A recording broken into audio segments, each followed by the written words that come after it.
Hello everyone. We'll be doing properties of determinants. So are you ready to begin? We are going with property 1, which is if all rows of a determinant are converted to columns, then the value of the determinant remains unchanged. That means, suppose if I have a determinant whose entries are, I am taking the general form, and I interchange all rows to columns. That is, I will change Ri to Ci. That's changing all rows to columns. The new determinant, I will change the row to column. So this will become B1 C1, A2 B2 C2, and A3 B3 C3. So this determinant will have the same value as the original determinant. To understand this, let us take an example. So I have taken an example. D is equal to, okay, so what is the value of D? 41. Let's find out what is D dash. It is a determinant which is obtained here by changing the rows to columns. So this will become 1, 2, 3. So the second row will become second column, third row will become the third column. And let's expand and see. This turns out to be, I'll be writing here 1, 0, minus 5, minus 4, 2 minus 15, then minus 3, and it is 2 minus 0. So I'll simply write 2. This becomes minus 5 plus 52 minus 6, which is 41. So you see that the value will remain same. When we interchange all rows to columns, the value of the determinant does not change. Let's go to the second property.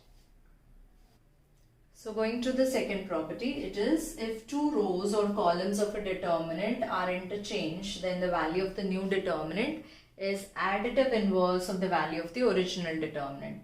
That means if we interchange any two rows or columns, then the value will come, suppose the earlier value was 41, then we will get minus 41. Let's check this. So this is a determinant which I have taken up in property 1, the same I have taken. We know the value is 41. Now what we are going to do is change the first and the second row. Okay, so the first row will now become the second row, and the second row will go to the first row. Positions will be interchanged, all the entries. Now let us expand and see. So this is 4, 2 minus 15, minus 0 into anything, we are not going to write it, plus 1 into 5 minus of minus, so plus 6. So this is how much? Minus 13 into 4 minus 52 plus 11. So it is minus 41. See, the value became negative. Earlier it was positive, it became negative. If this would be negative, the other value would become positive. That is additive inverse of the original determinant. Okay.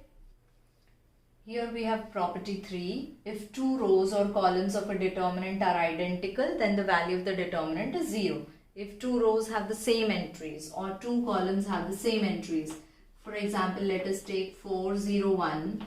4, 0, 1 and 1, 2, 3. This is the determinant. And now let's find the value. So what's the value? 4 into 0 minus 2. And then again it is 0. So we'll leave that, minus 0 into whatever is 0.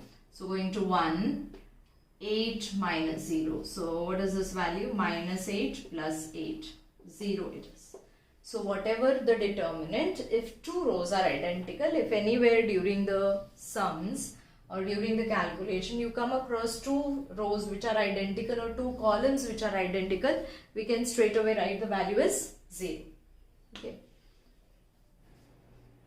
So here we are with property 4. What it is, if any row or column of a determinant is multiplied by a scalar k, then the value of the determinant also gets multiplied by k. So I have taken the same determinant again which we took earlier, it is 41. Now we mean to say that suppose if we multiply any row with a scalar, so I am multiplying the second row with 2. What is the new determinant?